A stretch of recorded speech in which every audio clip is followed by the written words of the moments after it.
So welcome back, everyone. Hopefully everyone's back and ready to go. We've got an exciting dialogue now with Lucie Brigham from the United Nations, Chief of Partnerships at United Nations. This was a real privilege for us. With Kim from the Weerd, from the Transformers Foundation. So some great speakers. So I don't have to do anything for you guys. You know exactly what you're going to be talking about. So I'll leave you to it. Thank you very much. And we'll see you in it for questions as well. Thanks, Angela. Hi, Lucie. So we want to. Can you hear me? I just run and set up the laptop. I have missed the intro, but I am looking forward to connecting with you. Yes, we are live, so we're gonna get started. Hello, everyone. Lucie, I'm going to give you a minute to introduce yourself, and then I will introduce myself, and then we will play the short clip on the Sustainable Development Goals, and then we'll move right into some discussion. So with that, Lucie, I ask you to give a short intro to who you are. Okay, Kim, thank you so much for the introduction and for inviting me to this conversation. I'm based in New York. My name is Lucie Brigham. I am a Chief of Office of the United Nations Office for Partnerships. And what you can see behind me, we are actually back at the office. The UN headquarters just opened again for business, and now we are taking on and off the masks. But greetings to New York to everyone. What I would like to spend just a little time on describing what our office does and what is the relationship between us and the SDGs. And then, if you agree, we will zoom in on the fashion industry and its relevance for the Sustainable Development Goals, and why I am so excited to be invited by the Transformers Foundation for this conversation. Does it make sense? Perfect. Thank you, Lucie. So I'll just introduce myself quickly, and then we will get into things. So my name is Kim, and I am here I'm as Intelligence Director of Transformers Foundation, but I want to share a little bit of context about why I'm on this panel. I studied human rights. And long story short, after getting my master's degree in human rights, I felt like I really needed to understand production. So I studied human rights, but I had an interest in fashion supply chains. And I thought, if I really wanted to be effective, I need to understand production better. And long story short, I ended up in Cambodia, working in a garment factory, 2 different garment factories. Because I just felt like I needed that hands-on experience in order to be effective. And then fast forward 5 more years, after 5 years of working as a garment factory manager in Cambodia, kind of all of my assumptions about what sustainability in the fashion industry requires were undone.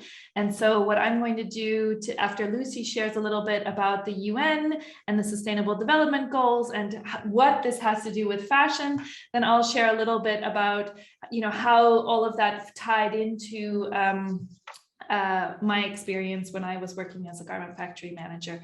And so just to finish on my introduction, so since leaving my job as a garment factory manager, I've been involved in various initiatives that are all about amplifying supplier voices in sustainability conversations. So I do that in part through my work with Transformers Foundation as Intelligence Director. I also have a podcast called Manufactured, which is all about featuring supplier perspectives on sustainability.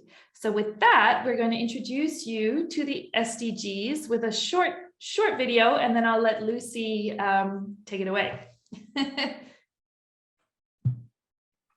Did you know that the UN Sustainable Development Goals are a universal call to action that unites 193 countries around the world?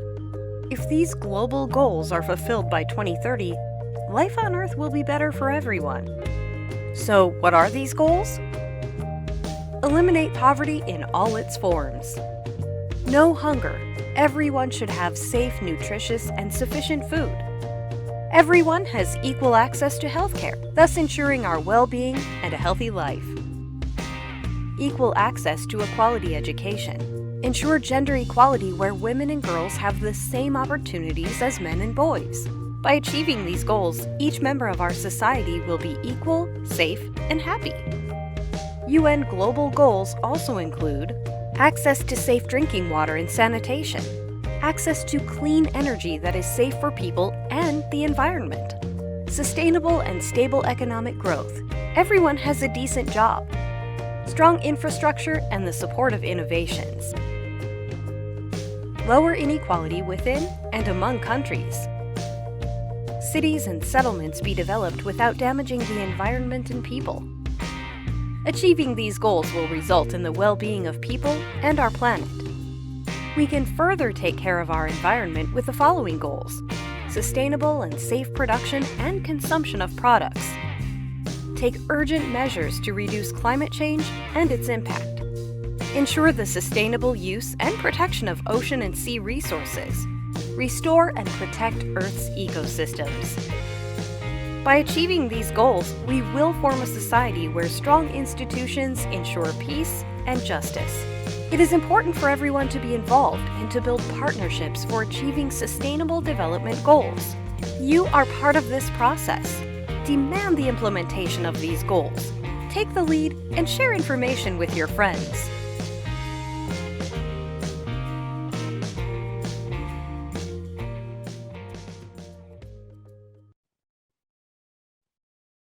Okay. I'm glad my colleagues at UNICEF had done this little groovy video. I think it made it much easier for us to kick it off. And Kim, let me just start with saying what our office is doing, the UN Office of Partnerships. So we are based in New York, UN headquarters, and we are serving as a gateway for the private sector, foundations, nonprofits, academic institutions, media, celebrities, influencers, anyone that is committed on doing good, on really having a positive impact on the planet or the people, on the societies we live in.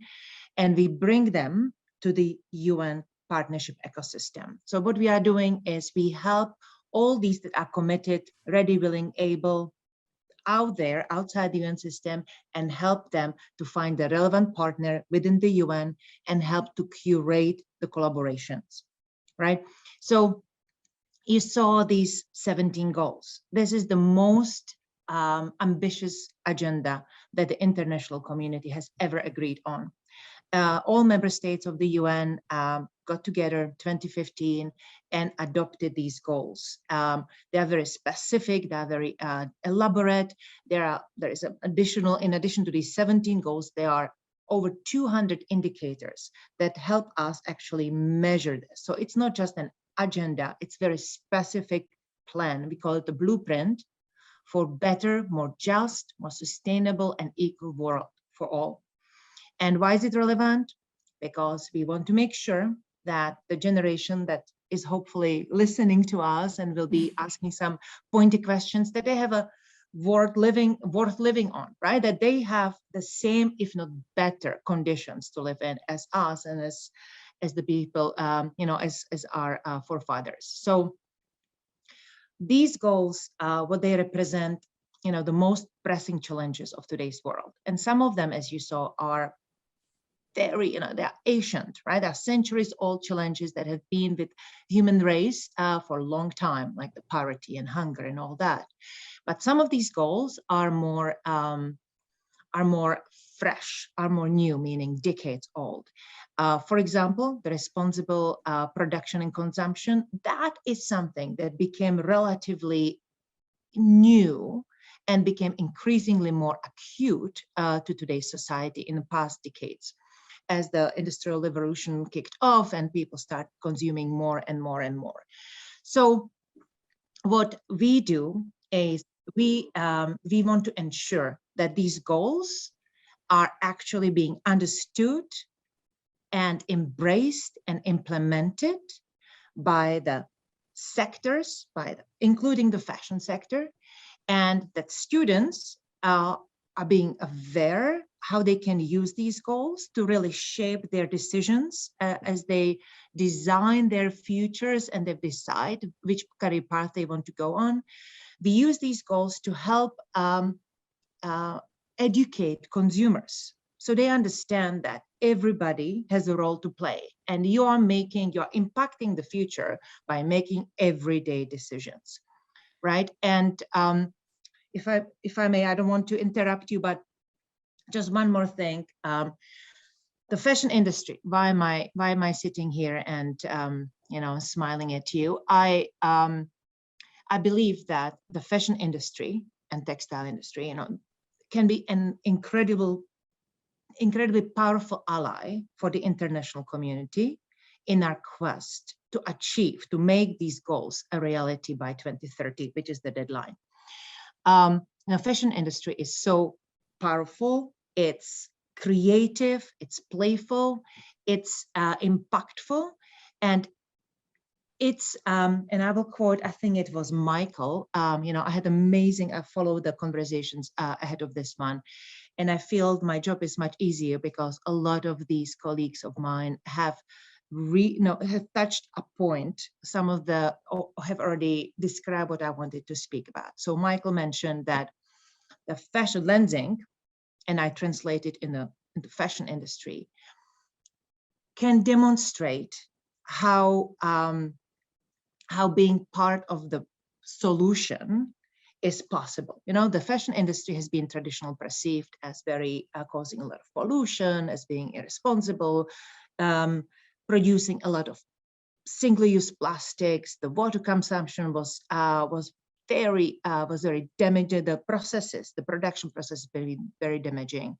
And now we have seen in the past couple of years this wave of awareness when people, leading voices within the fashion industry, want to demonstrate how the industry is part of the solution instead of being part of the problem. Yes, which I think is, in a way, a perfect transition to talking about like, okay, well, what does this mean for a fashion company, a fashion design student exactly? Because you have these sustainable development goals, which of course are adopted by governments, but there is certainly a role to play also for the private sector in achieving these goals. And that of course includes the fashion industry. And so what I want to, I am not an expert in the UN landscape. I leave that to Lucie, but as somebody who's working in this sector, I want to share a little bit about how I ended up as a factory manager, engaging and interfacing with some of these goals and principles that Lucie just shared. And so again, I'm not an expert in the UN landscape, but like very crudely, you have these sustainable development goals, which were adopted in 2015. And embedded within my background is human rights, so I will speak to the human rights side of things. But embedded within these sustainable development goals, of course, are certain human rights. For example, in the 8th goal, which is about decent work and economic growth, that implied in that goal is the right to a fair wage, the freedom of association. You could come up with different things that are implied within that sustainable development goal. So, all right, then the question is, as a private company, what's your role within that? Well, then you get to something that's called the UN Guiding Principles on Business and Human Rights.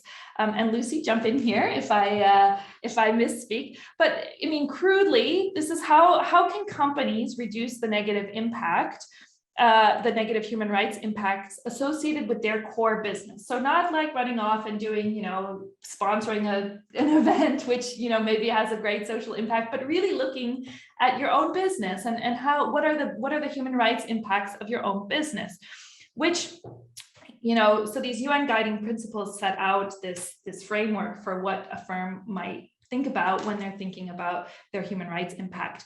But then we still need to check it, right? So let's say a company says, yeah, okay, I agree to these guiding principles and I want to participate and I want to behave responsibly. Then they still need to be checked. And this is where I come in as a former factory manager, because I was audited against standards that were basically, stemmed from this whole framework. So when I say audited, I mean audited for social compliance. So, did I have any child labor in my factory? Did I have any forced or bonded labor? And all of these sort of things kind of like funnel down from this, overarching framework that really has its origins at the UN. And so that is how, for me as a factory manager, I ended up engaging with this framework. And you as design students might engage with it as well, in the sense that, that if you end up going to work for a fashion brand, their sustainability departments, one of those big things that those sustainability departments will be looking at is, all of the factories that are supplying to you, how are they performing on these social compliance audits? Lucie, do you want to add anything to that? Or I wanted to share a little bit about my experience of those audits as well, but I don't know if you want to correct anything that I've put out there, or No, Kim, I think it's, what we are doing here is we are connecting the vision, the platform, yes, the global blueprint with the reality, right? Exactly. We are basically showcasing that even though the Sustainable Development Goals are so, it could be hard, maybe abstract, and it can be hard to understand how can you, sitting in the companies, designers, students, the NGOs, or whoever is interested in fashion, how can you really make an impact on a global scale? Well, it's possible. It's possible if we work together, and if we have an understanding and education around what tools are there, and collectively we share the knowledge, we connect the dots. Not everybody can have a global impact as a single company, but together we can definitely collectively pull the resources, pull the knowledge, get our networks together, and figure out how the scale, how the change on the significant scale is possible. And I would love to hear a little bit more about your experience on the level. And I'm conscious of time.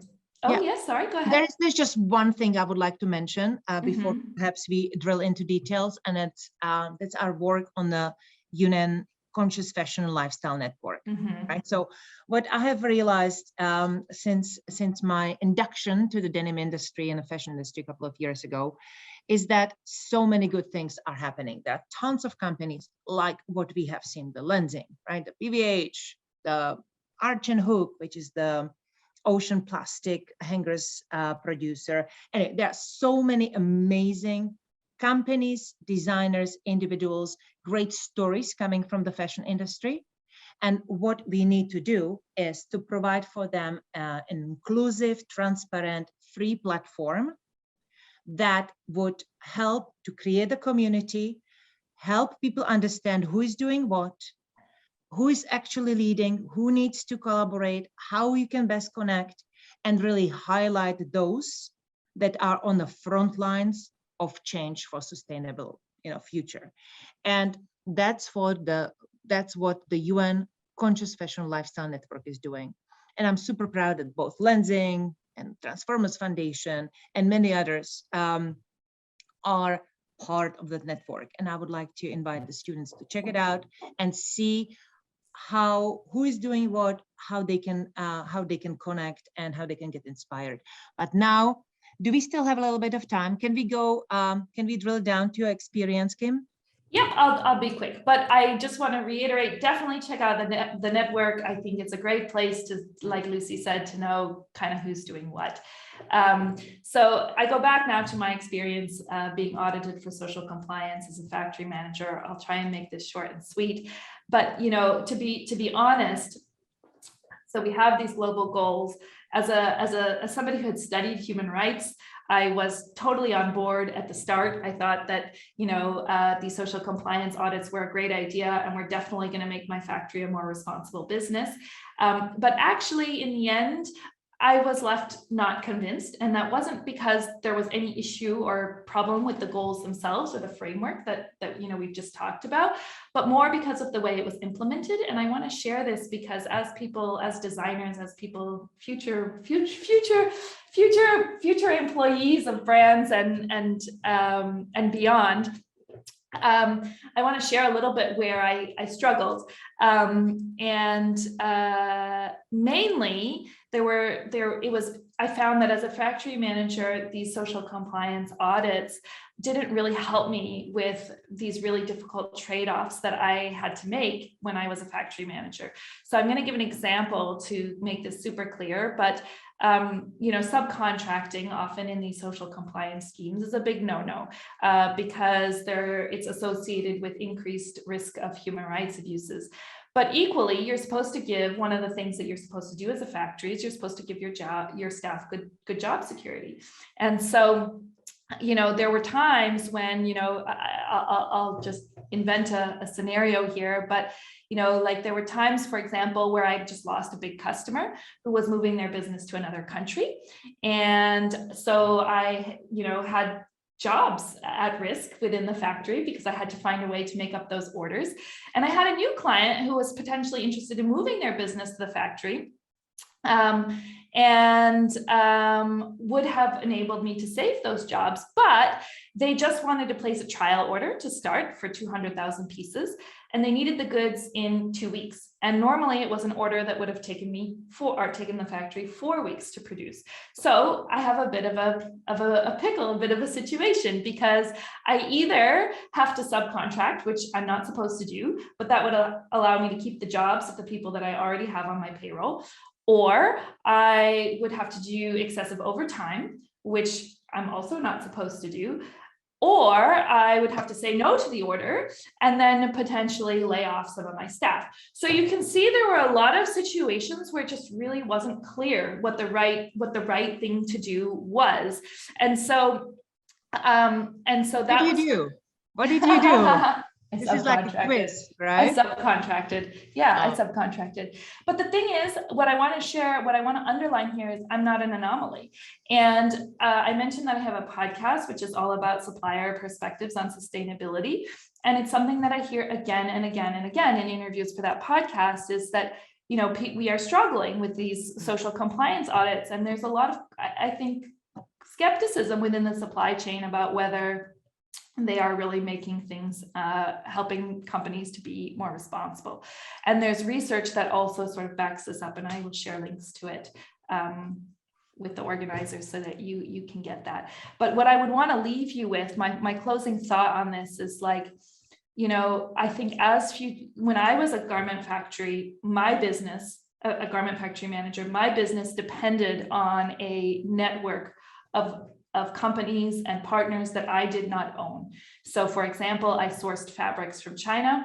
I sourced trims locally. I was in Cambodia. We had a lot of business partners that we worked with, and I couldn't control everything that they did.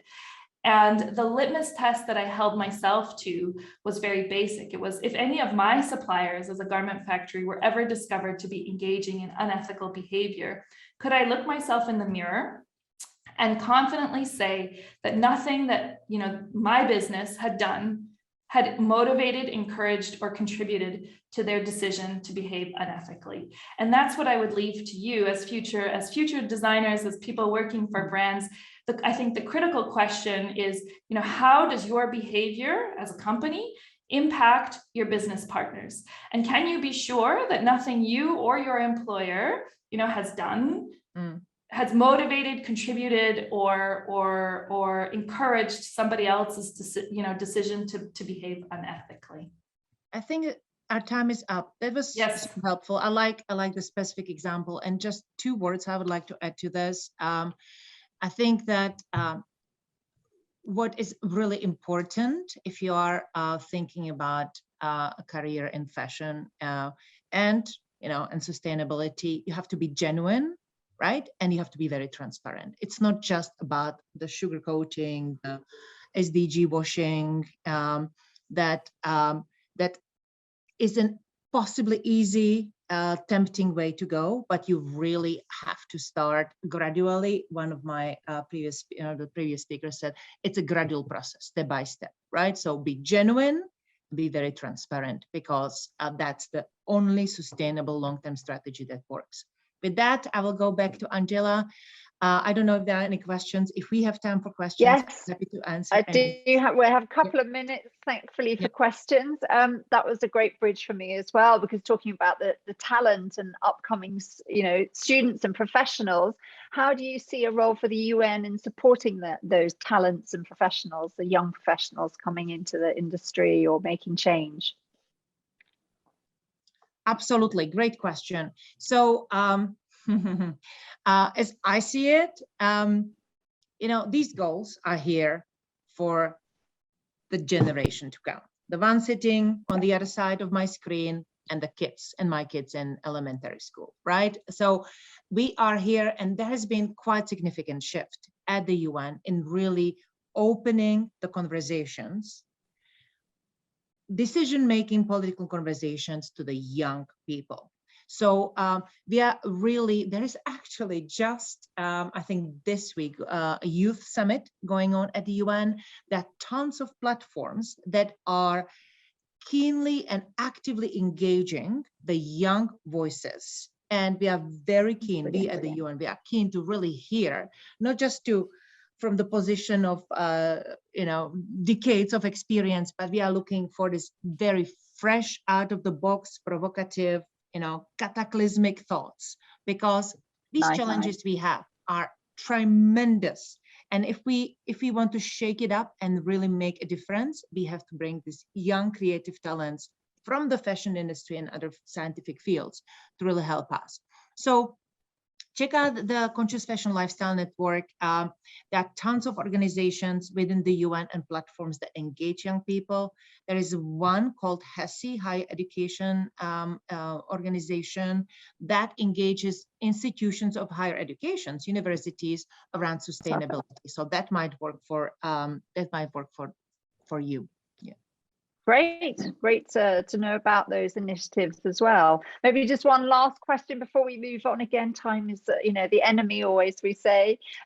One question I had was about often the brands have sort of the glory in the fashion story, the visibility, they have the bigger margins. How can we address that balance? That's a big challenge for everyone always. How can we make impact there?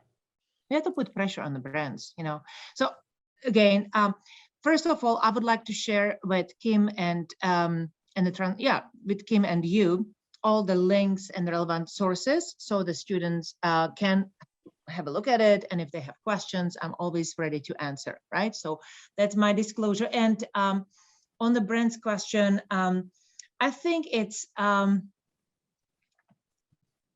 the union's perspective, I think it's important to educate, to always create an engagement, I think table, Lucie not froze just there. have a little bit strong voice, but those that are doing the work as well on the supply chain. And I think that do we need to end? Kim, you are smiling. Is it? No? Can I finish the sentence? No, we lost you for a second. So please do. Okay. So first we need to educate everyone. I think the education of consumers, asking and putting pressure on the brand, saying it's not just about showcasing a new fancy pair of jeans, but what is the story behind the jeans? Carbon neutral, this is coming from the mills that engage local communities in Pakistan on empowerment of women and girls, and all these stories, all these items, they need to tell a story. And I think it's by educating the customers, because they have the voting power of the credit card, we can put a pressure on the brands to really take it seriously. And I think it was Marcia who was like, who said, where is this cotton coming from? It's a relevant question. Where is it coming from? Right? You need to tell stories with the product. It's not just about how it fits and how it looks, but there is a whole holistic story, and why it matters, because your kids will live on this planet and they want to go skiing. Hopefully there will still be, snow, and they want to drink healthy water that is not polluted with microplastics. So that's the right way of making this decision and doing business. Well, I think that was a brilliant end, passionate call to action for us all. So thank you both very, very much for that. It's been great listening to you. If there's any more questions in the Q&A, then obviously if you can answer them, that would be great. But I'm sure you'll probably get followed up questions after this. But thank you both very much for your time. Yeah, very pleasure to connect with all. Thank you so much for inviting us. Bye, Kim. Thank Take you. care. Bye-bye. Take care. Ciao.